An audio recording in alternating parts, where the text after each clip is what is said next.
How you doing, all you R-Space fans? Today, in the spirit of giving through the holiday season, we've got a story about someone that decided to give back in the form of revenge. Let's see how this one goes. It starts off, my girlfriend cheated. I never let her forget.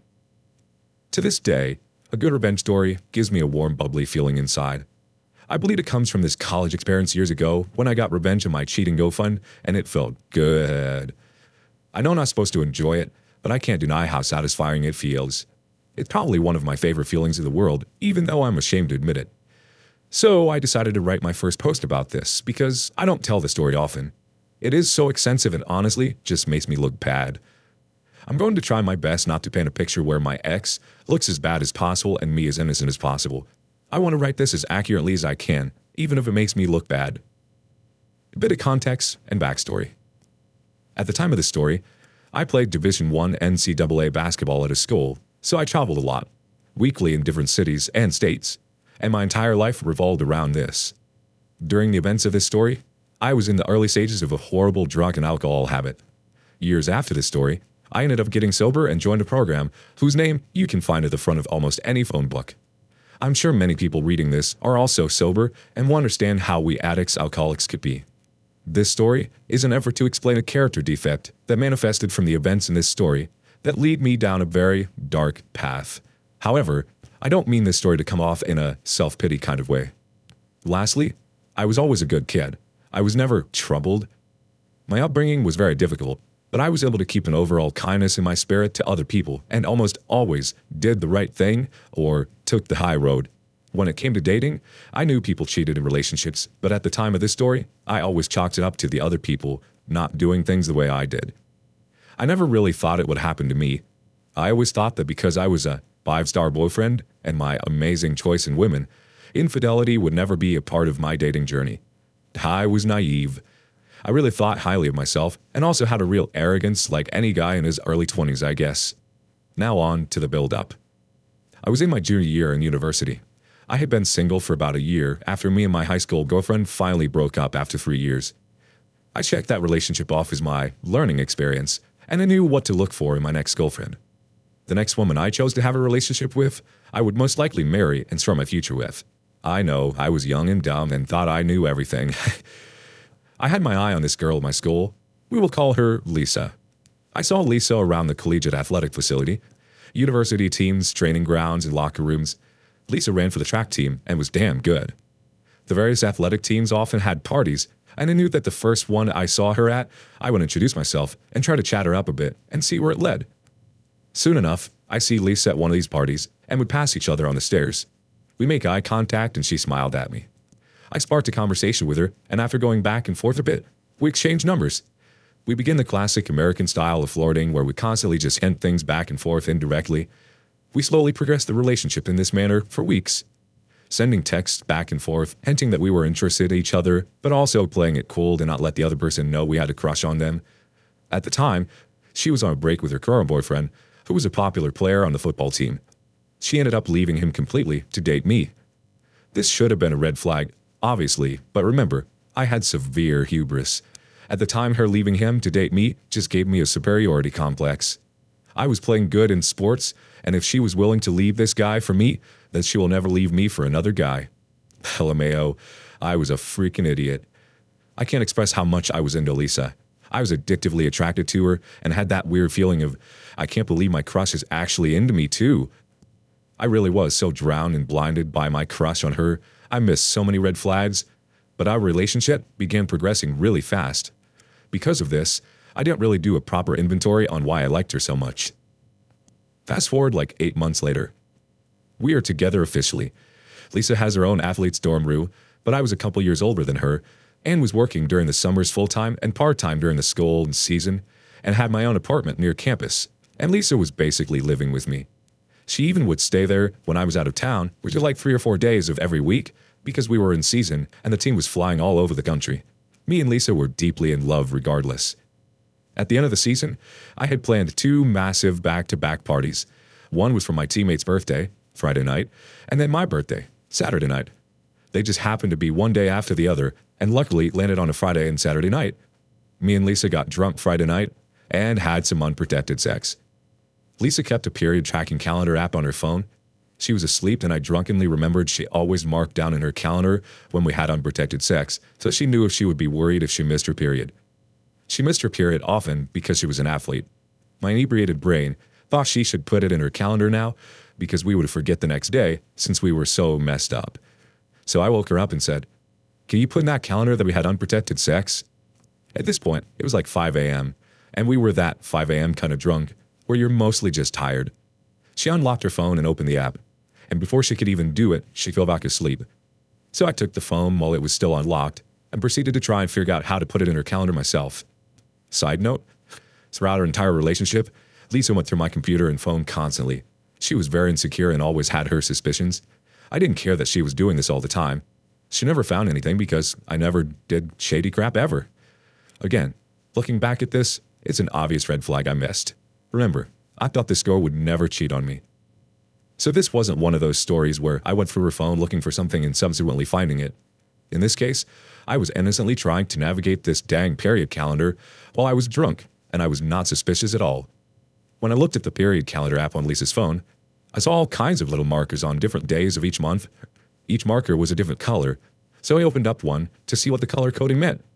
I saw that red was obviously symboling her period, and then there was also black markers that showed when she had unprotected sex.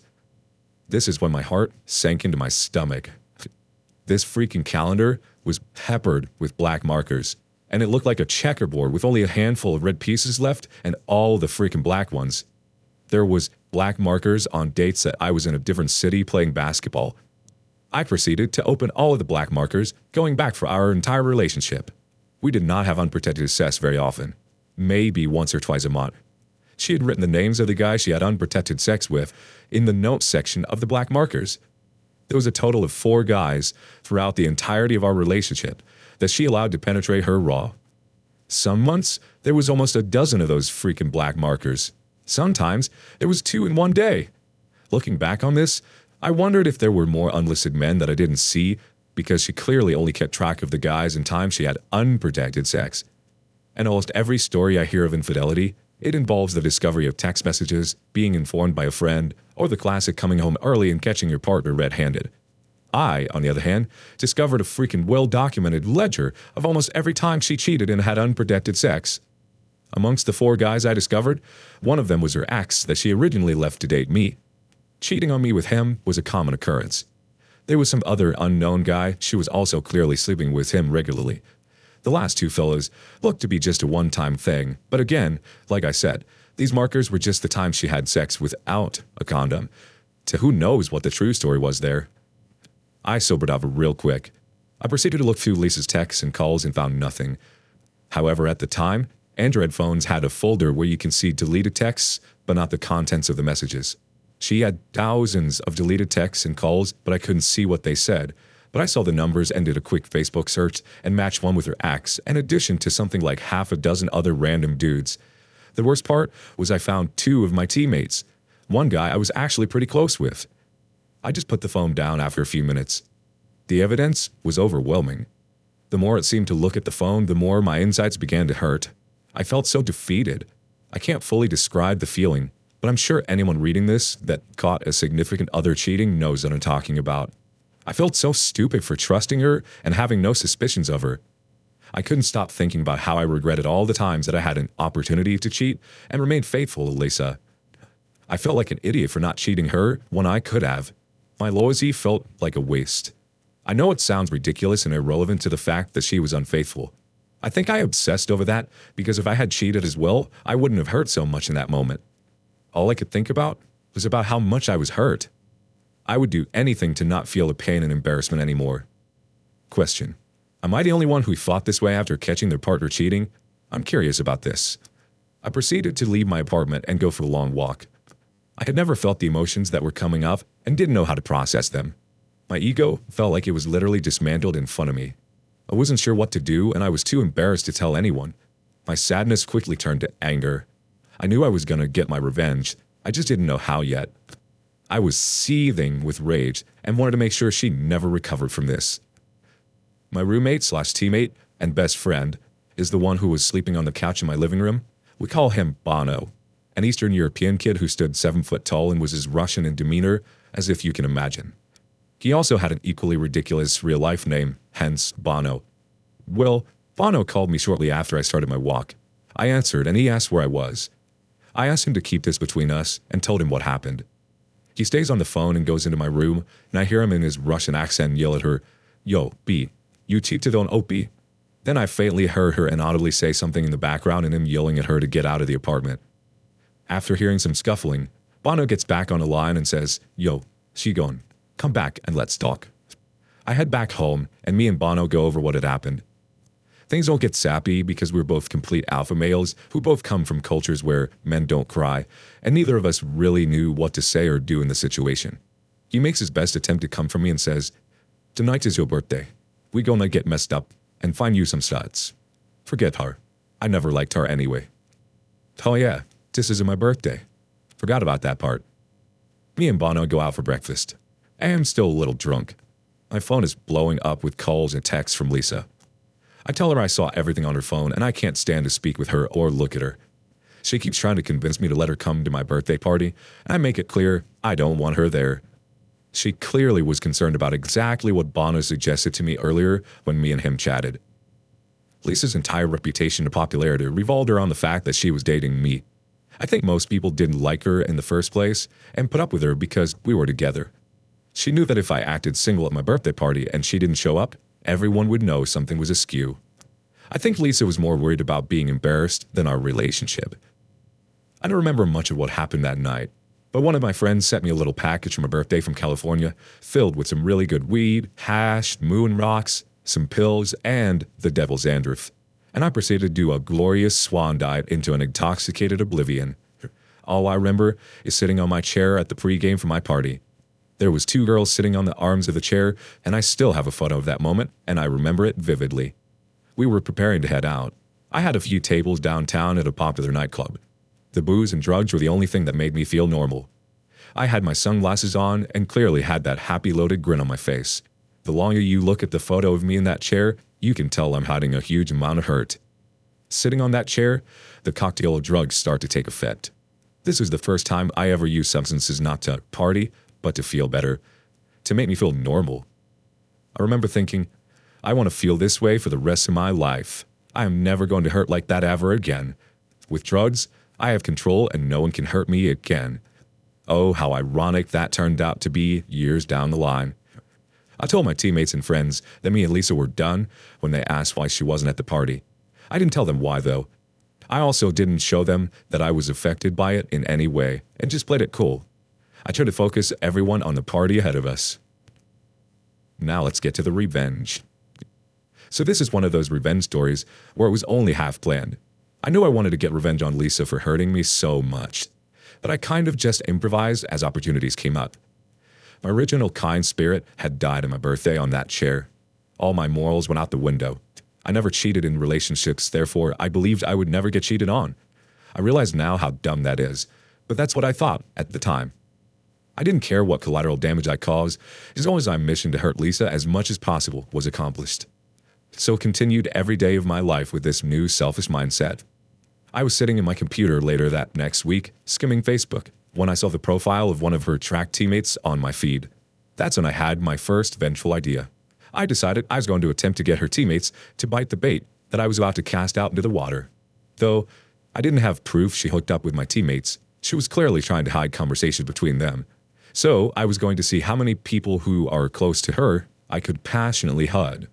Luckily, I had more options than she had when cheating on me. A women's track team is much larger than a men's basketball team, also much better looking. Lisa's teammate I originally spotted on my Facebook had a boyfriend, but I thought, clearly everyone cheats, let's see if it's true. I proceeded to do the little flirty social media dance with her, you know, the one where I like a couple of her photos, she likes a couple of mine back. I shoot her a message and bam, she's in my house in my bed about a week later. I proceed to do something similar to other teammates of hers, all on her 4x4 relay team coincidentally. 2 of the 3 girls I passionately hugged had boyfriends and subsequently cheated on them with me, which gave me some real mixed emotions. It stroked my broken ego and also made me bitter and sad, giving me one of those women need crap, none of them are loyal attitudes. This is such a typical story of while fighting monsters, I became a monster. This actually became my go-to strategy because it accomplished two things in my messed up mind.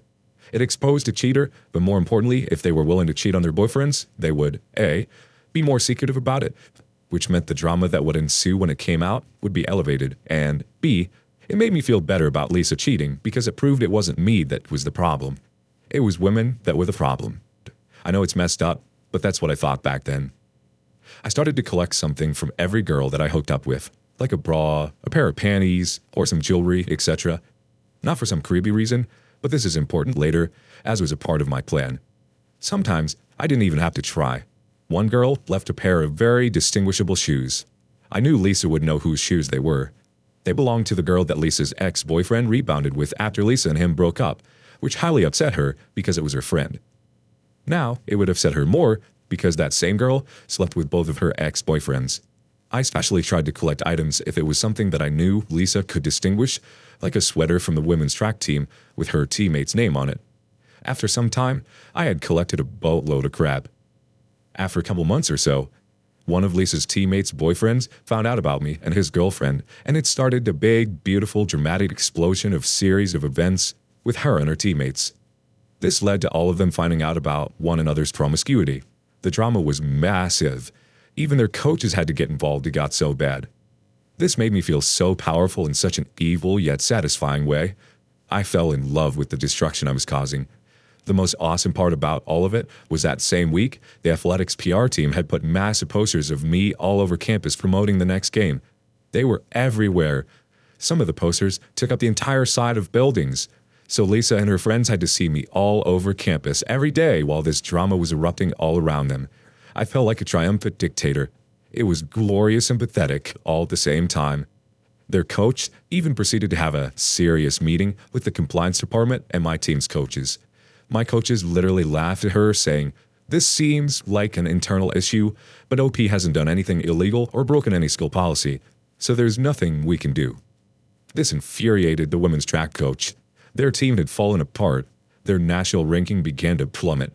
Then, Lisa's coach even got in trouble for being caught tearing down some of the smaller posters of me on campus in raging temper tantrums. I loved all of it. I continued to add fuel to the fire, posting photos of me with girls, smiling, being happy every chance I could on Facebook and Instagram. But under it all, I was better. I was so deep into my new mindset, I had already forgotten the kind-hearted, naive kid I used to be. I hated my old self because I let some girl emasculate me. I was so full of self-pity looking back, yet it's depressing. No one really knew, though, because I played the cool guy attitude in front of people. There was even a girl on campus on one of the sports teams who claimed that she was pregnant with my kid, after I pretended to like her the same way I did with all the other girls on Lisa's team, and soon as we passionately hugged, I moved on.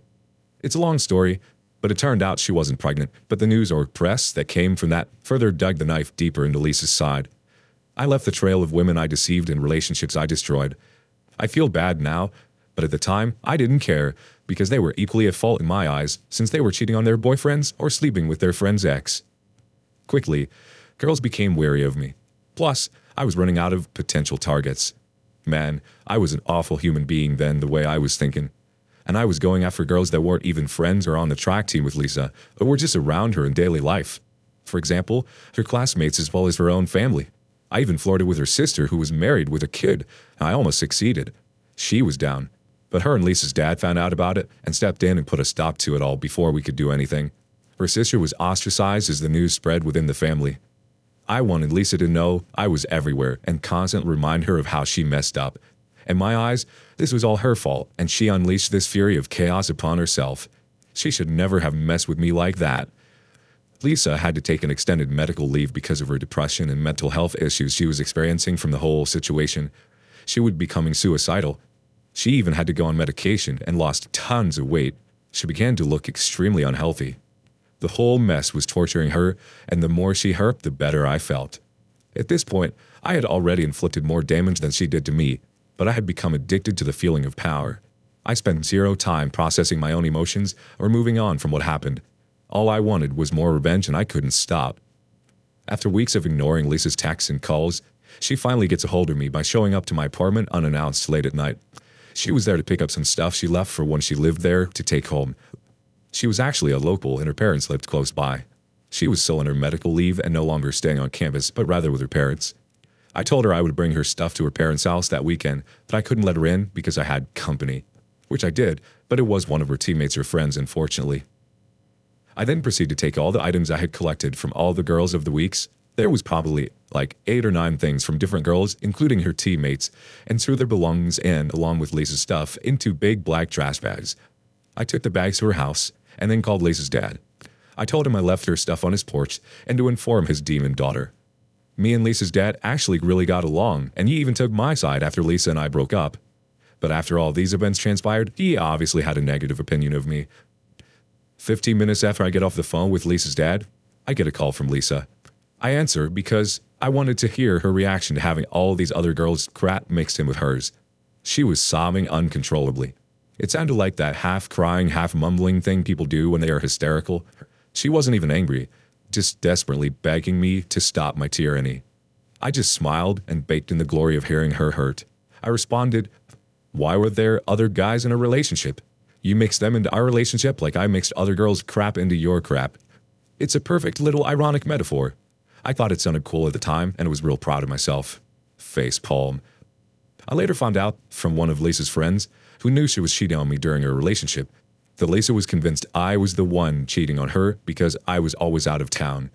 This doesn't make sense since I was out of town because of basketball, a very legit excuse. Not just randomly on my own accord. You could literally see my schedule on the school's website. I kept in contact with her constantly when I was gone, but obviously when I had practice or team meetings, I couldn't be on my phone. But she didn't have the logic in her brain to figure this out, I guess. I assume it's just an excuse she made to protect her insecurities about the whole fiasco, or to keep face with people who knew she was cheating. Now months go by. Lisa comes back to school from her medical leave, and we bump into each other at the physical therapy center in her athlete facility building. I see this as yet another opportunity. It had been a while since I did something that hurt her, and I was still hungry for more vengeance. I proceed to pretend like I want to rekindle things with her. She is cautious at first, but eventually bites after about a week. We start to mend our relationship. We proceed for about a month, but I wouldn't call this a relationship. I forbid her to have any male friends, nor is she allowed to go out and party with her girlfriends. I also need full access to all her accounts and her location at all times. It was more like a hostage situation. It gave me a sense of control. Meanwhile, I'm not being faithful at all. This was my plan all along. Finally, she finds out about me sleeping with a girl in one of her classes, and we have a nasty breakup. I told her that she literally knows what it felt like to be me when we last dated. Yet again, I felt triumphant. It was just another chance to hurt her, and I did. After this, we don't speak for years. I graduate university and move to Central America. She messages me while I'm there about a year after I moved, and about 2 years after we last spoke. At this point, my life has become that of a real degenerate. I was doing copious amounts of drugs on a daily basis, and about 75% of my life was involved in some sort of illegal or nefarious activities. But I still blame her for me becoming the dark soul that I was, and taking no responsibility for bitter, immoral nature. I hadn't had another relationship since her, and always had trouble because I couldn't trust women in any capacity anymore. Even after years had passed, I saw this instance of her messaging me as yet another opportunity to hurt her. We begin to talk as friends and even getting flirty with each other over Facebook Messenger. Mind you, there is literally many countries, states, and an ocean between us at this point. I was planning a trip back to my old university to visit some friends. However, what I told her was different. I explained to her I was moving back to the city for a new job I was just offered. We decided to meet up when I got back and see if there's worth anything saving between us. I had put on my best acting hat and tried to seem like I've put our past behind us. However, I was just as vengeful now as I was years ago. She's finishing up her last year at university, and I make the trip back to the USA. I meet Lisa at a coffee shop when I arrive. We spend the entire night together. From her point of view, it really looks like we had moved past our differences and what happened. We could actually work things out. However, I'm not moving back, obviously, like I told her. I'm only staying 2 nights. She doesn't know this. After hooking up a few times and spending 2 days together, without mentioning anything to her about me leaving, I pack my things and get back on a plane back to Central America. I blocked her on all my social media and communication outlets. This time, I could only fantasize about what happened to her when I disappeared after she thought I had moved back and supposedly was ready to give our relationship another try. This time, however, it wasn't as satisfying as my previous plots of revenge. My drug habit and lifestyle only got worse every year. 3 years later, I was hospitalized and almost died because of my extended drug use. I was never sober a full 24 hours after that day I went through that freaking period calendar. Looking back, as much pain as I might have caused her with my vengeful life, my new identity that consumed my old one was so tainted with the dark spirit at heart. I think I honestly did more harm to myself with my actions and led me down the road where I had no morals anymore. Though I spent the entirety of this story telling everyone how I kept getting revenge on my ex for cheating on me, as satisfying as it was, I wish I would have spent an equal amount of energy healing myself for the incident. If anyone reading this is experiencing the pain that comes with cheating, a good revenge story can bring you some satisfaction, but I hope you don't make the same mistake I did. Rather, spend more time healing yourself from the hurt and moving past it. The revenge won't heal you. It will be a separate journey, but could distract you from putting yourself back together. Luckily, I got sober, and I'm sober now 4+ years. I even had another girlfriend of 2 years cheat on me before I got sober, but this time, I didn't take revenge. I spent my time healing. I changed and only focused on myself, and that was way more satisfying than the revenge I got on Lisa for cheating on me. Now, I am married almost 2 years to a woman who is sober, and man, do I have a good life. I have a dream job and a dream marriage. Thank you everyone who read this. Sorry if it wasn't well written. I never write like this, but I have never told the full story in detail before, and I got a lot out of writing it. Mostly what I hope to get from this is to share my experiences from doing horrible things, but feeling an immense, satisfying feeling from it, where it's almost addictive, and morphing from generally a good person to a relatively dark, evil one. Obviously, people have dark moments, but I feel like my personality and psyche have never been the same since that experience. I'm looking forward to any responses to the people willing to read this graph.